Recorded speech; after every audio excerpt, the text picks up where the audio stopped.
সালামু আলাইকুম গাইস, আবারও চলে আসলাম একটা ভিডিও বানানোর জন্যে। দেখে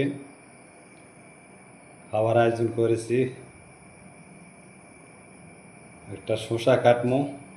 একজনে খাই তো ওই কারণে আধা লিছি, আধা রাখা দিছি। এই যে শসা, এই যে পেঁয়াজ, এই যে লেবু, বড় লেবু, তারপরে এই টমেটো সালাদ হবে। এর সাথে দমো 4টা কাঁচা মরিচ। এই যে দেখেন, এই 4টা কাঁচা মরিচ, টমেটো, হ্যাঁ, এগুলা ঝুরি করতে হবে। বিসমিল্লাহ। এ আদা লিয়া লেমা, আদা রাখা দেবো, সকালবেলা লিয়া যাবো। এই দেখেন, এই পেঁয়াজ কাটিচ্ছি। এই পেঁয়াজ ঝুরি করতে হবে, হ্যাঁ, পেঁয়াজ ঝুরি করে তারপরে সালাদ হবে।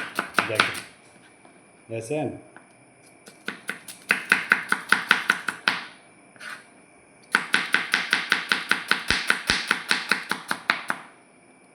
এগুলা ঝুরি করার পরে সালাদ বানানো, সালাদ বানানোর পরে ভাত খামো। দেখেন, ঠিক আছে, সবাই ভালো থাকবেন। আল্লাহ হাফেজ। বেশি বেশি করে লাইভ শেয়ার করে দেন, সবাই দেখার সুযোগ করে দেন। ওকে, আল্লাহ হাফেজ।